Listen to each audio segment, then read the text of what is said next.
Hello everyone, welcome channel maths zone with PP. मेरा नाम प्रशांत प्रणव है और मैं आज आप लोगों को बेसिक सैलरी शीट और बिलिंग शीट्स के बारे में जानकारी दूंगा। और इससे प्रीवियस क्लास में मैंने आपको एमएस एक्सेल के कुछ और शीट्स के बारे में जानकारी दी है, जो कि मैं लिंक आपको डिस्क्रिप्शन में प्रोवाइड कर दूंगा। तो आइए हम स्टार्ट होते हैं अब। सेल बिल जो शीट होती है हमारी, जैसे आपने देखा होगा कि आपको कहीं भी कुछ भी लेने जाते हैं तो बिलिंग रिसिप्ट मिलता है आपको। तो रिसिप्ट कैसे तैयार करते हैं उसके बारे में आज हम लोग जानकारी लेंगे। तो जैसा कि आप देख सकते हैं, ये मेरी एक्सेल शीट है।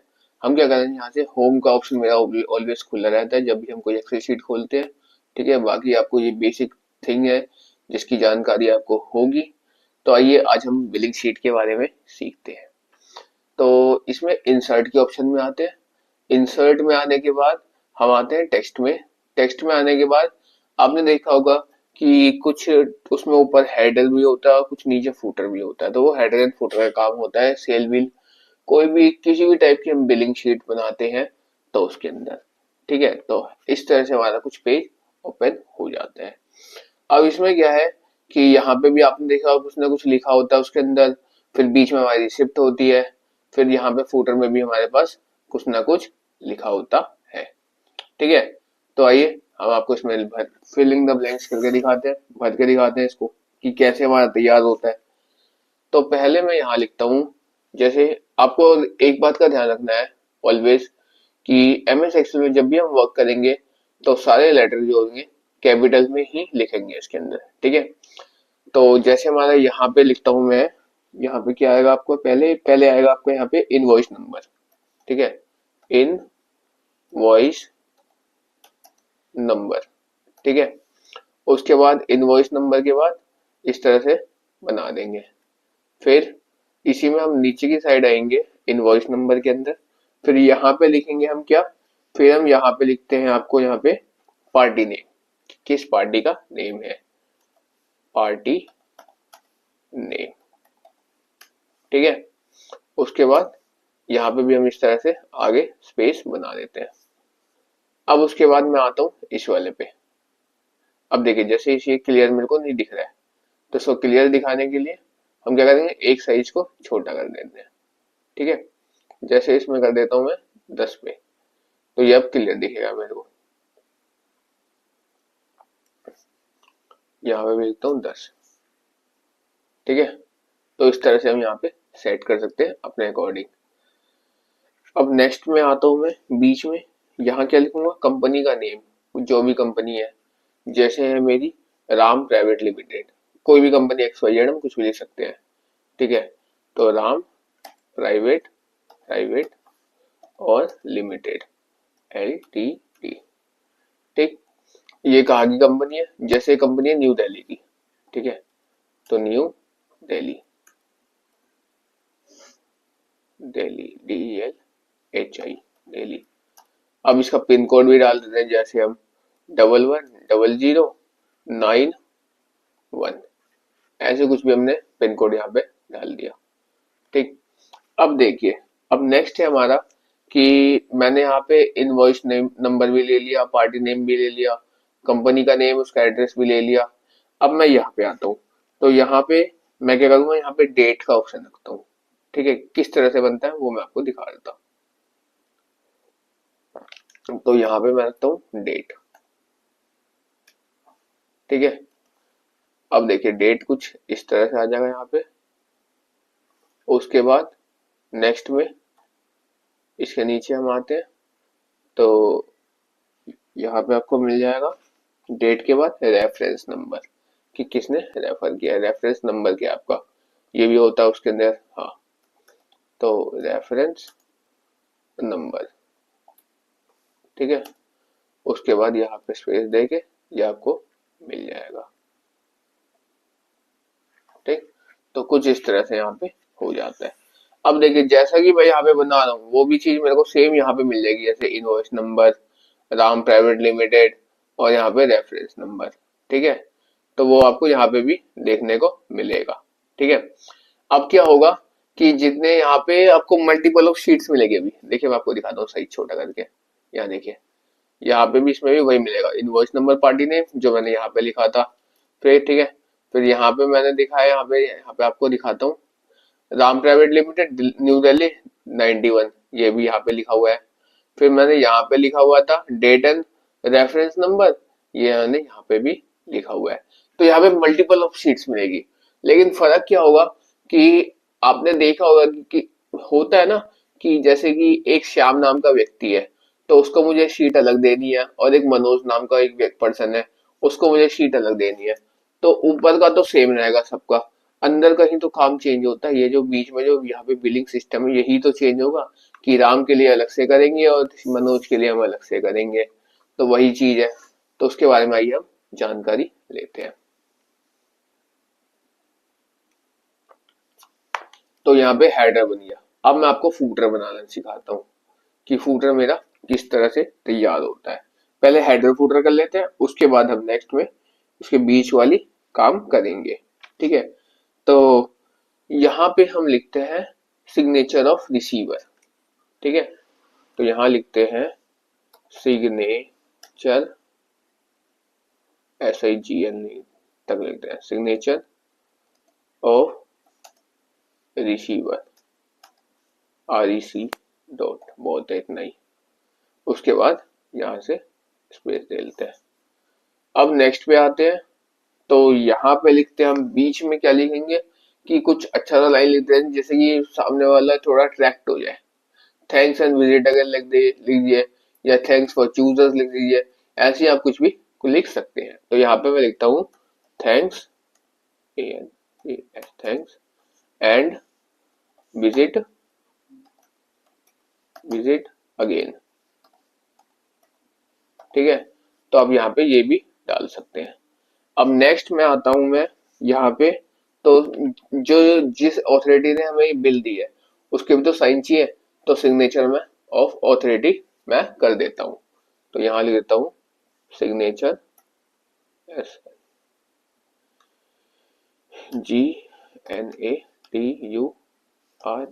सिग्नेचर ऑफ, कितना लंबा, SIGN, signature of author, AUTHOR, ये शॉर्ट में लिख दिया, बस स्पेस दे के इसको बढ़ा दो। ठीक, तो कुछ इस तरह से हमारा यहाँ पे ये पेज हो जाता है। आप देख सकते हैं जैसा कि यहाँ पे ये पेज हमारा तैयार हो गया है। ठीक है, तो सिग्नेचर ऑफ ऑथोरिटी भी हो गया, thanks and visit, thanks visit again हो गया, थैंक्स एंड विजिट अगेन आ गया यहाँ पे। ठीक है, उसके बाद यहाँ पे सिग्नेचर ऑफ रिसीवर आ गया। ठीक है, अब देखिए जब इतनी बात हो गई, अब मैं क्या करता हूँ, ऊपर हेडर एंड फूटर मैंने आपको यहाँ पे सिखा दिया। अब मैं बीच का बिलिंग सिस्टम बनाता हूँ। तो बिलिंग सिस्टम बनाने के लिए मैं आपको दिखाता हूँ। तो हम क्या बना रहे हैं, हम बना रहे हैं पहले सेल बिल। तो सेल बिल मैं आपको आज ये बताता हूँ, मैं क्या करूँगा यहाँ पे बर्ड सेंटर का यूज करूंगा। ठीक है, तो आइए लेते हैं मर्ज सेंटर, फिर यहाँ लिखते हैं sale bill, BILL, sale bill. Sale bill लिख लिया, अब इसको ऑल कर दो। उसके बाद इसको मैं मिड में कर देता हूँ, पहले मिड में कर दिया। अब इसका साइज थोड़ा बड़ा कर दो। ठीक है, और उसके बाद फिर इसको थोड़ा अट्रैक्टिव दिखाने के लिए इसे कलर चेंज कर दो, बैकग्राउंड का और टेक्स्ट का। ठीक है, तो इस तरह से। उसके बाद हम चाहते हैं कि इसके बॉर्डर पे भी आए, तो ऑल बॉर्डर का यहाँ पे ऑप्शन होगा, यहाँ पे आ गया। तो इस तरह से हमने इसको थोड़ा, इस पेज को अट्रैक्टिव शो कर सकते हैं। ठीक है, तो आइए अब हम आते हैं इसको यहाँ से बिल सिस्टम हम कैसे तैयार करते हैं उसके बारे में जानकारी लेते हैं। तो पहले यहाँ पे लिखता हूं मैं सीरियल नंबर। ठीक है, सीरियल नंबर। उसके बाद नेक्स्ट वाले पेज पे लिखता हूं मैं, नेक्स्ट वाली कॉलम में आइटम्स। ठीक, फिर नेक्स्ट वाले में आएगा HSN, ये बिल में यूज होता है। ठीक है, उसके नेक्स्ट वाले में आएगा हमारे पास क्वांटिटी, QTY। फिर नेक्स्ट वाले में आएगा मेरे पास रेट। ठीक है, और नेक्स्ट वाले में आएगा मेरे पास अमाउंट, AMOUNT। तो इस तरह से हमारे यहाँ पे बिल तैयार होगा। अब देखिए जैसे कि मैं कुछ भी यहाँ पे अब फिल करता हूँ, ठीक है, जैसे 1 2 3 4 5 6 7 8 9, ठीक है। अब आइटम्स में डालता हूँ यहाँ पे, जैसे कि बॉटल, ठीक, यहाँ पे डालता हूँ मैं टेबल,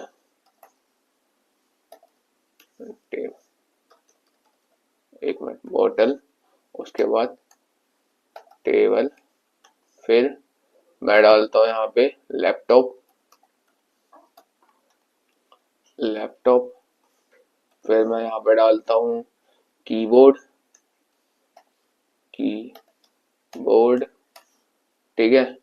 फिर मैं यहाँ पे डालता हूँ ऑप्शन में, इसको थोड़ा मैं बड़ा कर लेता हूँ,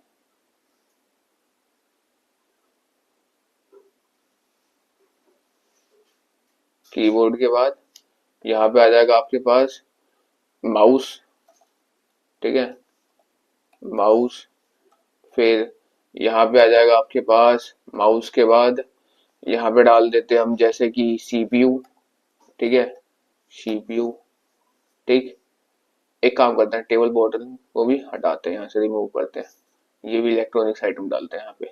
जैसे यहाँ पे ले लेते हैं हम टैबलेट, और यहाँ पे हम लिख देते हैं जैसे कि स्मार्टफोन, USB, ठीक है। फिर लेता हूँ मैं चार्जर, फिर मैं लेता हूँ यहाँ पे ब्लूटूथ, ठीक है। अब इसका HSN नंबर कुछ ना कुछ होता है। HSN नंबर आपने देखा होगा हर प्रोडक्ट में कम से कम 4 डिजिट का होता है, तो 4 डिजिट हम डाल देते हैं रेंडमली कुछ भी, ठीक है। उसके बाद यहाँ डालते हैं हम लोग, फिर हम यहाँ डालते हैं, फिर हम यहाँ पे भी ऐसे ही कुछ भी रेंडमली नंबर ले रहा हूँ मैं, ठीक है, ऐसे ही फिर यहाँ डालता हूँ, फिर यहाँ पे ऐसे ही हम फिल कर देते हैं। अब HSN नंबर हो गया। अब मैं आपको क्या बताऊंगा, अब मैं आपको क्वांटिटी के बारे में इसमें जानकारी दूंगा। तो क्वांटिटी लिखने के लिए हमारे पास एक फॉर्मूला होता है, ठीक है, क्वांटिटी और रेट, ठीक। तो क्वांटिटी लिखने के लिए मैं आपको एक छोटा ट्रिक बताता हूँ जिसका हमें यूज करना है, उसको हमें ध्यान में भी रखना है, ठीक है भाई। अब क्वांटिटी तो हर बार चेंज होती रहती है, और इसमें ये भी होता है कि जब हम क्वांटिटी लिखते हैं तो कभी ज्यादा कभी कम इस तरह से हो जाता है। तो क्वांटिटी के लिए और वैल्यू में बार बार रैंडमली वैल्यू कभी कभी हमारे दिमाग में भी नहीं आता, ठीक है। तो इस जब ये दिक्कत होती है हमारे साथ, तो इसके लिए एक सबसे छोटा तरीका है कि हम एक काम करते हैं, हम कंप्यूटर से ही सारे रैंडम वैल्यू लिखवा लेते हैं। तो उसके लिए हम क्या करते हैं, यहाँ पे देखें equals to rand between, rand. अब आप देखिए यहाँ पे रैंड डाला तो नीचे रैंड बिटवीन का ऑप्शन आ रहा है, रैंड बिटवीन खोल दिया। अब सबसे पहले बॉटम वैल्यू लेंगे, सबसे छोटी वैल्यू मुझे कौन सी चाहिए, जैसे मुझे 50 से 150 के बीच की नंबर चाहिए, एंटर मार दिया, ठीक है, 50 ही इसने लिख दिया। अब हम क्या करेंगे, यहां से लेके इसको यहां तक ले आएंगे। अब ये देखेगा जब मैं जितनी बार एंटर मारूंगा नंबर चेंज हो जाएंगे। जब मैं जैसे मैं यहाँ पे कुछ भी लिखूंगा, देखिए नंबर चेंज हो गए, फिर मैं यहाँ पे आके फिर मैं कुछ भी लिखूंगा, फिर मैं नंबर चेंज हो गए। तो इस तरह से नंबर यहाँ पे बार बार चेंज होते रहेंगे। तो मैं चाहता हूं कि भाई ये जो नंबर्स हैं, मैं चाहता हूं कि भाई ये जो नंबर्स हैं ये बार बार चेंज ना हो, ये हमेशा फिक्स हो जाए। तो फिक्स करने के लिए मैं क्या करूंगा, इस पूरे को यहाँ से सिलेक्ट कर लूंगा, फिर कॉपी कर लेता हूँ, ठीक है। फिर मैं क्या करूंगा, एक शॉर्टकट यूज करता हूँ, कंट्रोल C करके मैंने कॉपी कर लिया। अब उसके बाद एक शॉर्टकट यूज करता हूँ, इस शॉर्टकट का नाम है, मैं Ctrl+Alt+V एक साथ दबाता हूँ, ठीक है। तो इसके अंदर आप देख सकते हैं यहाँ पे वैल्यूज का ऑप्शन आ रहा है, तो वैल्यूज पे आके क्लिक किया और यहाँ पे आके मैं ओके कर दूंगा। अब देखेंगे, अब मैं कुछ भी हरकत करूं, यहाँ पे कुछ भी लिख रहा हूं, ये वैल्यू चेंज नहीं हो रही, ठीक है। अब मुझे रेट चाहिए, अब मुझे इसकी रेट चाहिए। तो रेट लिखने के लिए भी वही ट्रिक अपनाएंगे, रेट लिखने के लिए ये देखिए,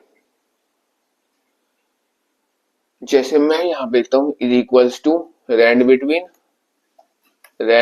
बिटवीन, यहाँ पे आ गया। अब उसके बाद सबसे छोटी वैल्यू क्या चाहिए, तो सबसे छोटी वैल्यू जैसे मेरे पास 200 है, 200 से 800 के बीच का नंबर हमें चाहिए, तो 677 इसने जैसे दे दिया। ठीक है, अब देखिए, अब हम क्या करते हैं, इसको यहां से लेते हैं और इस तरह से हम इसको यहाँ पे एंटर कर देते हैं। ठीक है, तो ये देखिए, जैसे मैंने यहाँ पे रैंड बिटवीन करके यहाँ पे मैंने फॉर्मूला लिया इक्वल्स टू, मैं यहाँ पे दिखाता हूँ आपको क्या लिया है, इक्वल्स टू रैंड बिटवीन 800, 200 से लेके 800 तक, एंटर कर दिया तो 576 आ गया। ठीक है, अब देखिए जैसे यहाँ से लिया, फिर मैंने देखा, फिर फॉर्मूला में लिखा, फिर एंटर कर दिया, तो यहाँ पे 539 आ गया। अभी 76 था, अभी 39 हो गया, तो वैल्यू बार बार चेंज हो रही है अभी भी। तो हम क्या करेंगे इसके लिए, हम यहाँ पहले ऑप्शन पे आते हैं और थोड़ा इसको यहाँ तक एक्सपेंड कर देते हैं। तो ठीक है, तो यहाँ पे ये इस तरह से आ जाता है। अब देखिए, जैसे मैं कुछ भी लिखता हूँ, टी लिख दिया, एंटर कर दिया, अब वैल्यू मेरी फिर से चेंज हो गई। ठीक है, तो अब मैं चाहता हूँ कि भाई ये जो हरकत होगी इसके अंदर ये नहीं हो, तो इसके लिए मैं क्या करूंगा, इसको फिर से मैं यहाँ पे जाऊंगा और इस तरह से मैं इसको पूरे को सिलेक्ट करूंगा, फिर कंट्रोल सी करके कॉपी कर दूंगा, फिर मैं कंट्रोल आल्ट और वी दबाऊंगा एक साथ। उसके बाद मैं यहाँ पे आऊंगा वैल्यूज में। ठीक है, वैल्यूज में आने के बाद मैं इसको ओके कर देता हूँ। अब ये हमारी फिक्स्ड वैल्यू है, अब ये बार बार हमारे पास चेंज नहीं होती है, अब चेंज नहीं होगी है। ठीक है, अब उसके बाद मैं क्या देख सकता हूँ यहाँ पे, अब मुझे अमाउंट निकालना है, क्वांटिटी भी पता है, रेट भी पता है, अब मुझे अमाउंट निकालना है। तो अमाउंट के लिए मैं क्या करूंगा, फॉर्मूला होता है मेरे पास इज इक्वल्स टू क्वांटिटी, यानी ये वाली, और इसको N2 कर दिया रेट से, तो अमाउंट आ गया मेरे पास। ठीक है, अब मैं चाहता हूँ कि ये तो वैल्यू मैंने लिख दी, अब मुझे यही काम बार बार नहीं करना पड़े, तो यही काम मुझे बार बार ना करना पड़े, तो उसके लिए मैं क्या करूंगा, यहाँ पे आऊंगा, थोड़ा लंबा कर इसको और जितने जितने डाटा के लिए चाहिए उसको सेलेक्ट कर लूंगा और यहाँ पे एंटर कर दूंगा, और ये इस तरह से हमारे पास आ जाती है वैल्यू अमाउंट की।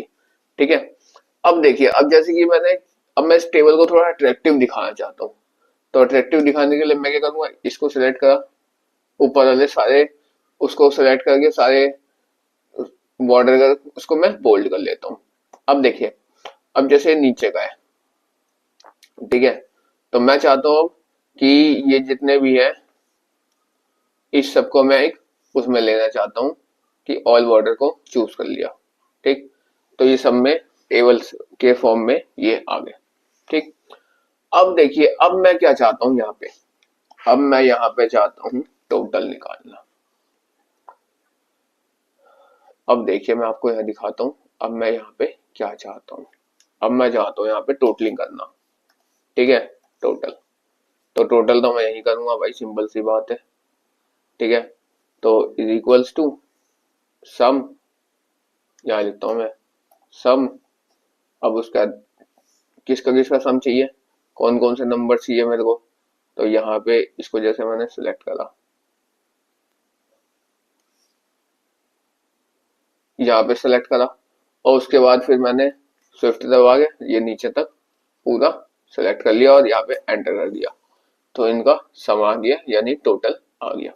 ठीक, अब मैं क्या कहता हूँ, अब मैं चाहता हूँ उसमें डिस्काउंट देना, क्योंकि भाई कोई भी है शॉप वाला, उस पर आप अगर बहुत ज्यादा बल्क में सामान लेते हैं, तो वो लोग क्या करते हैं, डिस्काउंट देते हैं, जिससे कि आप दूसरी बार फिर से आए उसकी दुकान पे। ठीक है, तो मैं एक काम करता हूँ, मैं इसमें डिस्काउंट डिस्काउंट डिस्काउंट कितना दूंगा मैं, ये दूंगा मैं 5% का।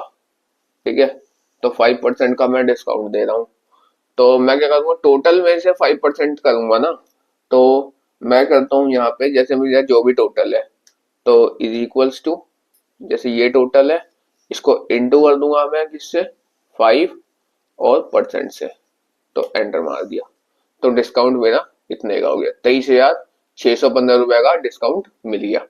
ठीक है, टोटल कितना था, 47,4,72,300 रुपए टोटलिंग आई थी, उसका जिसका डिस्काउंट कितना हुआ, 23,615, 5% का डिस्काउंट देने पे।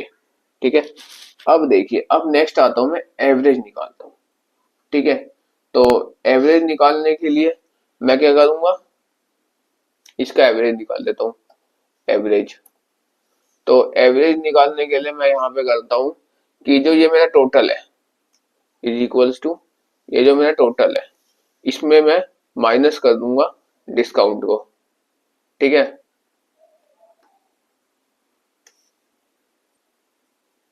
ठीक है, तो इसमें मैं माइनस करूंगा और एंटर कर दूंगा, तो ये मेरा एवरेज आ गया। ठीक है, 4,48,665 रुपए एवरेज आ गया टोटल में से डिस्काउंट को माइनस करके। ठीक, अब देखिए कैंसिल। अब उसके बाद मैं क्या करूंगा, अब मैं जीएसटी वगैरह इसमें लगाता हूँ। एवरेज मेरा ये टोटल एवरेज है, तो मैं एक काम करता हूँ, यहाँ पे लिख देता हूँ मैं टोटल, टोटल एवरेज। ठीक है, अब मैं आपको जीएसटी वाला सिस्टम समझाता हूँ, क्योंकि जब भी बिल बनता है तो उसमें जीएसटी ऐड होता है। तो जीएसटी कितने प्रकार के होते हैं? जीएसटी हमारे तीन प्रकार के होते हैं। एक होता है सीजीएसटी, जो क्या कहते हैं, मतलब जो कैपिटल होता है, जैसे इंडिया की कैपिटल है दिल्ली, तो वहां पे जो दिल्ली में लगेगा। ठीक है, उसके बाद एक आता है एसजीएसटी, जो स्टेट में लगता है, जैसे हरियाणा का जीएसटी अलग होगा, और हरियाणा अलग स्टेट है, और दिल्ली अलग स्टेट है, यूपी अलग स्टेट है, बिहार अलग स्टेट है। तो यहाँ पे जो लगेगा, यहाँ पे हमारा क्या कहते हैं, एसजीएसटी लगेगा, यानी स्टेट जीएसटी लगता है। ठीक, अब देखिए, अब मैं, अब जैसे कोई बंदा दिल्ली में सामान खरीद रहा है तो उसके ऊपर दो जीएसटी लग सकते हैं। कौन कौन से? एक तो सीजीएसटी लगेगा। ठीक है, जैसे कि मैं ये बिलिंग सिस्टम जो बना रहा हूँ दिल्ली का बना रहा हूँ, तो उसमें सीजीएसटी भी लगेगा और एसजीएसटी भी लगेगा। क्योंकि जो सीजीएसटी लगेगा, तो इंडिया की कैपिटल क्या है? दिल्ली, तो वो जीएसटी कैपिटल सीजीएसटी लगेगा। ठीक है, अब दिल्ली एक स्टेट भी है, तो एसजीएसटी भी लगेगा। दो तो मैंने जानकारी दी। एक होता है आईजीएसटी। आईजीएसटी कहते हैं हम इंटर स्टेट जीएसटी। जैसे दिल्ली से कोई प्रोडक्ट मुझे हरियाणा बुलवाना है, दिल्ली से ऑर्डर कर, मतलब कि हरियाणा से ऑर्डर करा कि मुझे दिल्ली का ये वाला जो, जैसे मुझे पेन पसंद आ गया जो कंपनी दिल्ली में बनाती है। ठीक है, तो मुझे, और वो चीज मैं अभी हरियाणा में प्रेजेंट हूँ, तो वो चीज मुझे हरियाणा में चाहिए, तो वहां पे आईजीएसटी लगेगा, यानी इंटर स्टेट जीएसटी। एक स्टेट से दूसरे स्टेट में जा रहा है तो वो वहां पे आईजीएसटी का इस्तेमाल होता है। ठीक, तो आइए मैं इसमें धीरे धीरे करके आपको लगा के दिखाता हूँ कि कैसे कैसे होता है। ठीक, तो यहां लिखता हूं मैं CGST। ठीक है, अब मैं CGST कितना दूंगा, तो CGST मैं क्या करूंगा, जो मेरा टोटल एवरेज है, जो मेरा टोटल एवरेज है, यानी इज इक्वल्स टू एवरेज। ठीक है, इसमें मैं इनटू कर दूंगा। सीजीएसटी कितना होगा? 2.5% लेंगे ज्यादा से ज्यादा। जब हमने डिस्काउंट 5% का लिया है तो सीजीएसटी 2.5% का होगा। ठीक है, एक मिनट, यहाँ पे मैं आपको दिखाता हूँ ये कितना होगा। सीजीएसटी, सीजीएसटी कितना होगा? ये होगा 2.5% का। ठीक है, अब देखिए, जैसे मैं यहाँ पे लेता हूँ सीजीएसटी, तो यहाँ पे क्या होगा, इज इक्वल्स टू, यहाँ पे लेंगे हम टोटल एवरेज। ठीक है, इसमें हम मल्टीप्लाई क्या कर देंगे, इसको हम मल्टीप्लाई कर देंगे 2.5% से। ठीक है, अब एंटर मार देंगे तो सीजीएसटी मेरा इतना आ गया। ठीक, अब जैसे दिल्ली का ही ये तैयार हो रहा है बिल, क्योंकि मैंने ऊपर अभी एड्रेस दिया उसको न्यू दिल्ली। ठीक, तो यहाँ पे एसजीएसटी भी लगेगा। सीजीएसटी कैपिटल हो गया, एस स्टेट का होगा। ठीक है, तो यहाँ पे SGST। ठीक है, SGST भी कितना होगा? 2.5% होगा, 2.5%। अब देखिए SGST के लिए भी हम वही करेंगे, इज इक्वल्स टू, यहाँ करेंगे टोटल एवरेज और इनटू कर देंगे हम यहाँ पे 2.5%, एंटर मार देंगे तो CGST और SGST दोनों सेम होगा। ठीक, इस केस में अब आइए, अब हम आपको यहाँ पे टोटल निकाल के दिखाते हैं। ठीक है, तो टोटल हम कैसे निकालेंगे? Grand total. ठीक है, अब मैं आपको यहाँ पे ग्रैंड टोटल करके दिखाता हूँ। तो यहाँ पे मैं आता हूँ, यहाँ पे लिखता हूँ मैं grand, grand total. Grand total में क्या करूंगा मैं, यहाँ करूंगा इज इक्वल्स टू, ठीक है। अब ग्रैंड टोटल करने वक्त मैं जैसे यहाँ क्या करूंगा, टोटल एवरेज ले लूंगा, ठीक है। यहाँ पे लेता हूँ मैं टोटल एवरेज, उसके बाद इसको मैं प्लस कर देता हूँ किससे, ये वाला जो है CGST से, फिर प्लस कर देता हूँ मैं किससे, SGST से, और एंटर कर देता हूँ। तो ये टोटल बिलिंग तैयार हो जाती है मेरी, ठीक है।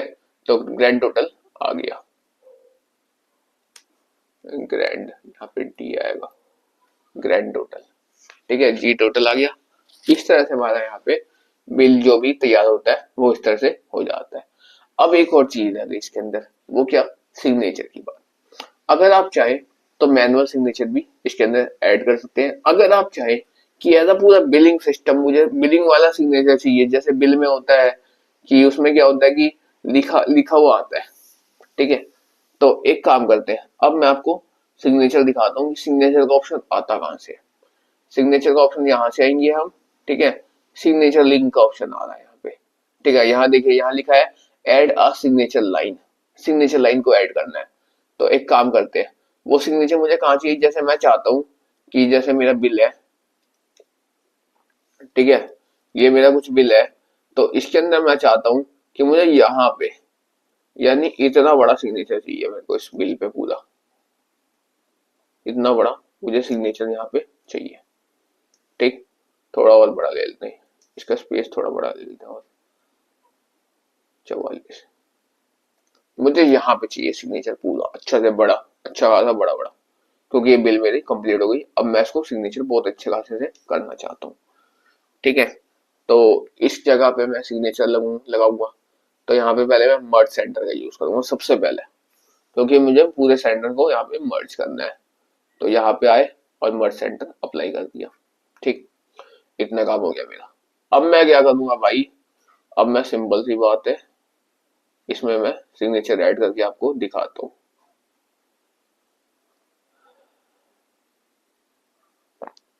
अब यहाँ देखिए, जैसे कि मैं यहाँ पे आया था इंसर्ट वाले ऑप्शन पे, इंसर्ट वाले ऑप्शन में आगे टेक्स्ट पे आऊंगा, टेक्स्ट में सिग्नेचर लाइन पे आऊंगा, फिर ऐड अ सिग्नेचर सर्विस करूंगा, ठीक है। तो इसमें आप चाहते हैं कि क्या कहते हैं, सिग्नेचर आप ऐड करना, तो ये आप सर्वर से डाउनलोड करके कर सकते हैं, ठीक है। लेकिन मुझे ऑफलाइन अभी चाहिए कि अभी फिलहाल मेरा काम हो जाए, ठीक है। तो यहाँ पे देखते हैं, अब जैसे सिग्नेचर किसके चाहिए, जैसे किसी पर्सन का नाम, जैसे मैं लेता हूँ कोई पर्सन है, क्या कहते हैं, प्रशांत प्रणब, जैसे मैं अपना ही ले लेता हूँ, ठीक है, प्रशांत प्रणब, PRANAB प्रणब।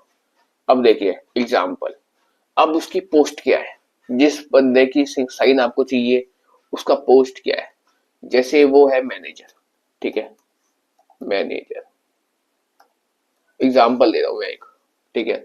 अगर आप चाहें कि उसकी ईमेल एड्रेस भी दिखाना तो आप शो कर सकते हैं, नहीं तो कोई दिक्कत नहीं है, ठीक है। फिर यहाँ नीचे ऑप्शन आ रहा है allow the signer to add comment in the sign dialog, वो कुछ कमेंट भी ऐड कर सकता है, उसके लिए ऑप्शन है यहाँ पे। यहाँ पे ये भी ऑप्शन है शो साइन डेट डेट इन सिग्नेचर लाइन, तो साइन की डेट भी शो सिग्नेचर लाइन पे, ठीक है। तो यहाँ पे ओके कर देते हैं, ठीक है। अब देखिए, अब यहाँ पे इस तरह से ये आ रहा है। अब मैं चाहूँ तो इसको मैं बड़ा भी कर सकता हूँ अपने हिसाब से,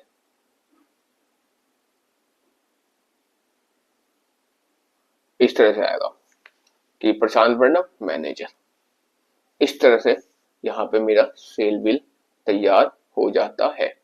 अब देखिए, जैसे मैं यहाँ पे आऊंगा नेक्स्ट वाले पे, ठीक है।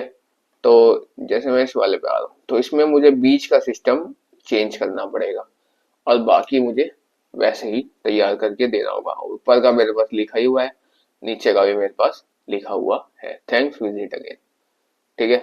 तो इस तरह से हमारे पास यहाँ पे सेल बिल तैयार होता है। तो मैं उम्मीद करता हूँ कि आप लोगों को समझ में आया होगा अच्छे तरह से, ठीक है। और दैट्स, ये आज का टॉपिक मेरा यहाँ पे कंप्लीट होता है। अब मैं आपको नेक्स्ट टॉपिक में आता हूँ कि हम बेसिक सैलरी शीट आपने एक ये भी डाउट्स मैंने देखा है कि लोगों को डाउट आ रही है कि बेसिक सैलरी शीट हम कैसे तैयार करते हैं, तो उसके बारे में आपको यहाँ पे बताता हूँ। यहाँ देखिए आज हम जानकारी लेंगे बेसिक सैलरी शीट के बारे में, ठीक है। तो इसके अंदर इसको मैं थोड़ा अच्छे से थोड़ा रंग भर देता हूँ, पीछे येलो कर दिया, इसको मैंने यहाँ पे थोड़ा रेड कर दिया, ठीक है। रेड नहीं, कुछ और डीप कलर लेते हैं। तो बेसिक सैलरी शीट हमारी कैसे तैयार होती है, इसके अंदर क्या क्या आता है और क्या क्या सिस्टम होता है, वो सारा मैं आपको यहाँ पे समझाने वाला हूँ आज की क्लास में, ठीक है।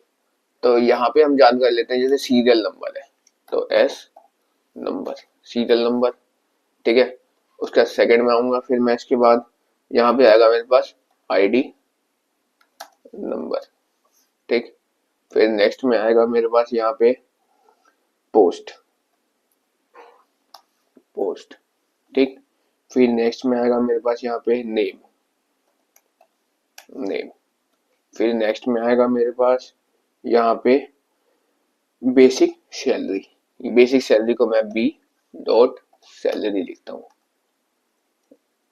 सैलरी, ठीक। फिर नेक्स्ट में आएगा मेरे पास यहाँ पे टीए, ये टीए डीए जो होता है ये होता है इसके अंदर कि हर उसमें होता है, हर सेक्टर में होता है, गवर्नमेंट में भी होता है और प्राइवेट में भी होता है, ठीक है। टीए कितना लेता हूं मैं, कम से कम 3% का, 3% का, ठीक है। अब नेक्स्ट आता है मेरे पास एच आर ए, ठीक है, एच आर ए, ठीक है। ये कितना होता है, ये भी होता है कम से कम 3% का, ठीक। उसके बाद नेक्स्ट में आता है मेरे पास एच आर ए 14% लेता है, 3% अच्छा ही लग रहा है थोड़ा, ठीक है। तो एच आर ए कितना लेते हैं, कम से कम 14%, क्योंकि थोड़ा अप ऊपर की ओर, ठीक है, 14%। अब उसके बाद नेक्स्ट में आऊंगा, एच आर ए के बाद क्या आएगा मेरे पास, ग्रॉस सैलरी, ठीक है। तो ग्रॉस सैलरी को मैं जी सैलरी लिखता हूँ, सैलरी, ठीक। अब नेक्स्ट में आते हैं हम लोग, ग्रॉस सैलरी के बाद हम डालते हैं पीएफ, ठीक है। पीएफ कितना होना चाहिए, जब एच आर ए 14% है तो उस हिसाब से हमारे पास पीएफ जो होता है वो होता है 12%, ठीक है, 12%। अब उसके बाद 12 पीएफ के बाद यहां तक जो था मैंने लिखा, जितनी भी जानकारी दी यहां तक, ये हर उसमें होता है, चाहे गवर्नमेंट हो चाहे प्राइवेट सेक्टर हो। जैसे किसी भी इंसान को 30,000 सैलरी मिलती है तो वो कहाँ कहाँ कटती है और कैसे कैसे उसका हिसाब होता है, वो सारी जानकारी आज हम इसके अंदर लेंगे। तो यहाँ तक जो बात करी मैंने, यहाँ तक हर सेगमेंट में होता है, चाहे वो गवर्नमेंट सेक्टर हो चाहे वे प्राइवेट सेक्टर हो, ठीक है। लेकिन अब जो मैं लिखूंगा वे केवल प्राइवेट सेक्टर में ही मिलता है, लेकिन अब क्या गवर्नमेंट सेक्टर में ही मिलता है, लेकिन अब क्या होने लगा है, कोरोना काल से पहले ये चीज जो था, ईएसआई की बात करूंगा अब मैं किसकी बात करूंगा, ईएसआई की। ईएसआई जो होता है ये पहले कोरोना काल से पहले ये हर गवर्नमेंट, जितने भी गवर्नमेंट एम्प्लॉय थे उन्हीं को मिलता था। लेकिन आफ्टर कोरोना काल, कोरोना काल के बाद क्या हुआ कि ये प्राइवेट सेक्टर भी इसको अप्लाई करते हैं अब, ठीक है। ईएसआई क्या होता है सर, ईएसआई के अंदर आता है सर जैसे कि आपकी हेल्थ इशू वगैरह हो, तो उसकी बात हम ईएसआई के अंदर करते हैं। तो ईएसआई जो होता है, सबसे कम ईएसआई जो होता है वो होता है मेरे पास 0.75%, ठीक है। उसके बाद 1.75 होता है, फिर आता है 2.75 और 3.75 सबसे हाईएस्ट होता है ईएसआई, ठीक है। तो हम मैं कितना लेता हूँ, मैं यहाँ पे ईएसआई लेता हूँ 1.75%, ठीक। अच्छा ईएसआई हो गया।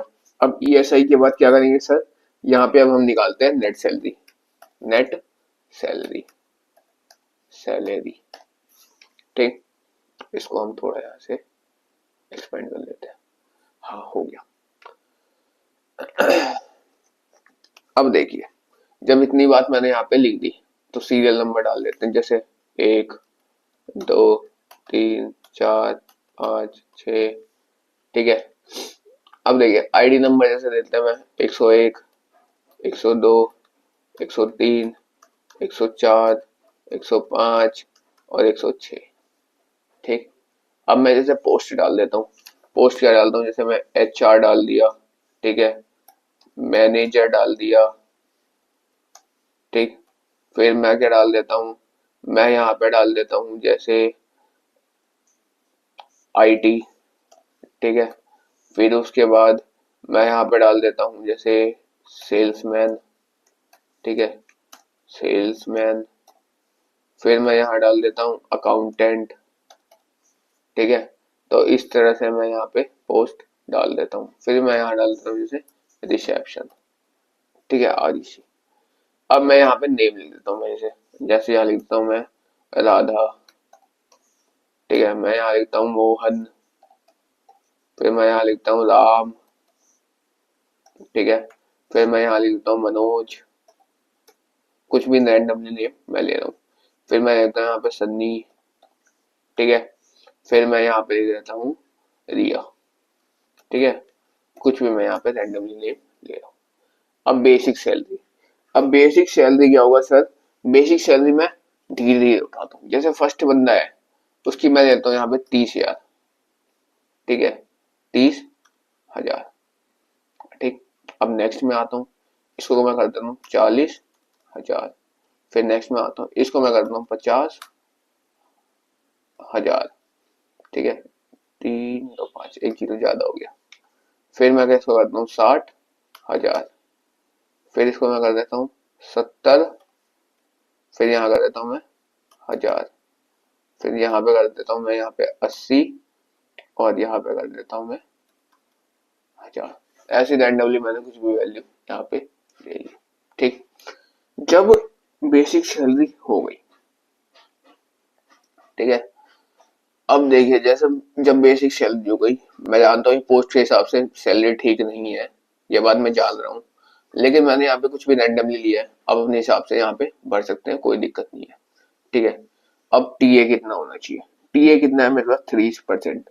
वो टीए कहाँ से कटेगा सर, वो आपकी बेसिक सैलरी में से आएगा। तो यह मैं लिखता हूँ इज इक्वल्स टू, क्या आएगा बेसिक सैलरी, ठीक है, इनटू कर देंगे मैं 3%, ठीक है। एंटर मार दिया 900। अगर आपकी बेसिक सैलरी 30,000 है तो उसका टीए 3% कितना होगा, 900 होगा मात्र, वो आपका निकलेगा, ठीक है। अब देखिए,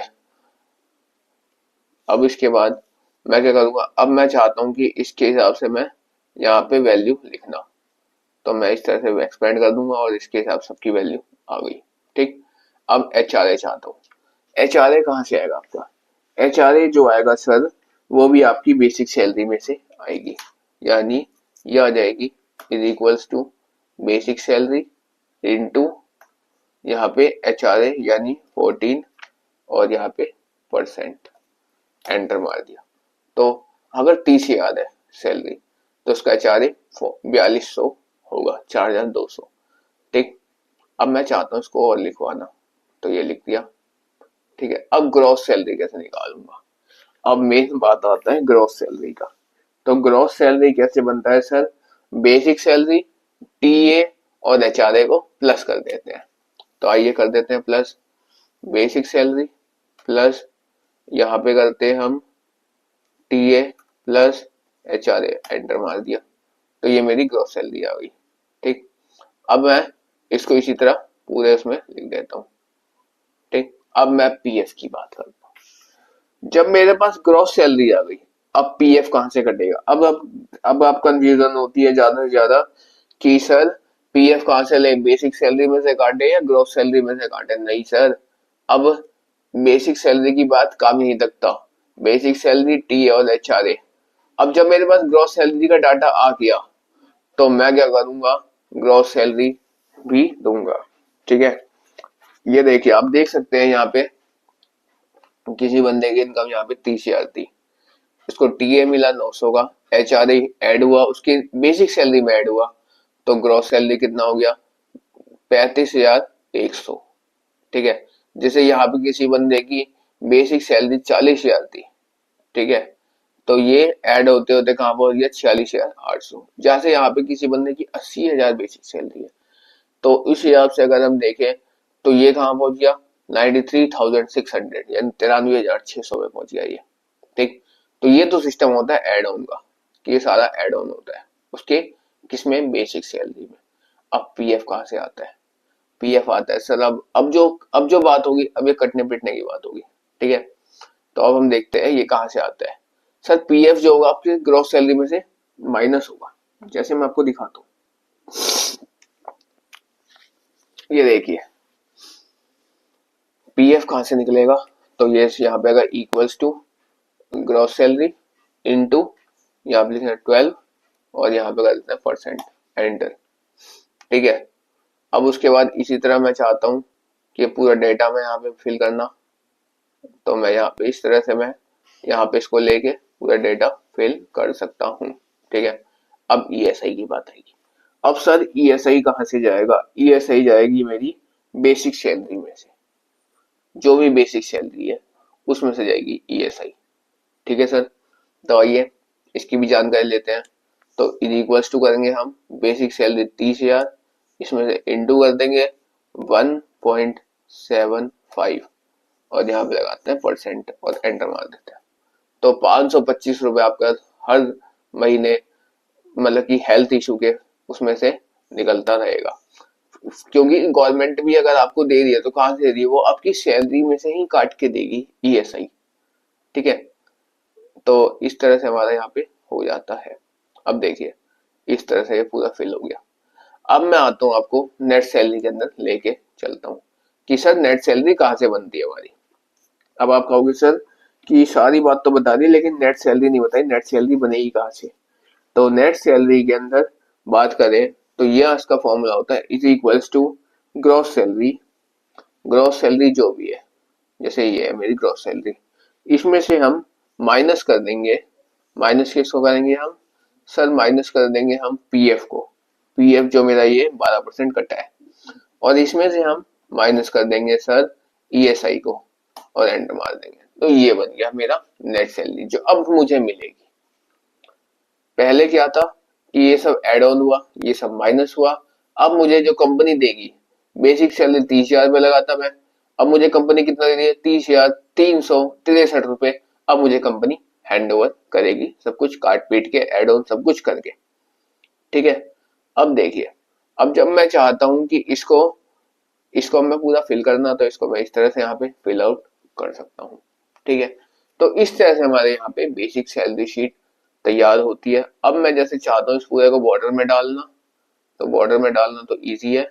ये देखिए यहाँ करा, यहाँ मैंने ऑल बॉर्डर का ऑप्शन लिया हुआ है, ठीक है, ऑल बॉर्डर का ऑप्शन लिया हुआ है तो ऑल बॉर्डर आ गया, ठीक है। अब मैं चाहता हूँ कि भाई ये वाला जो है ये ऊपर की हेडिंग केवल इतनी सी, ये मेरे को बोल्ड में चाहिए, लो आ गया बोल्ड में, ठीक है। अब इसमें इसको थोड़ा कैपिंग में ले लेता हूँ, ये भी आ गया। अब नेट सैलरी भी थोड़ी गैपिंग में आ जाएगी, हाँ आ गया सारा काम। तो इस तरह से हमारे यहाँ पे बेसिक सैलरी शीट तैयार होती है। तो आज मैंने आपको दो टॉपिक क्लियर करा, एक तो था सेल बिल, अगला था मेरा बेसिक सैलरी शीट। इसके आगे की जो टॉपिक्स है वो मैं आपको नेक्स्ट क्लास में कवर करूंगा। तो that's all for today, we will meet again on the next class.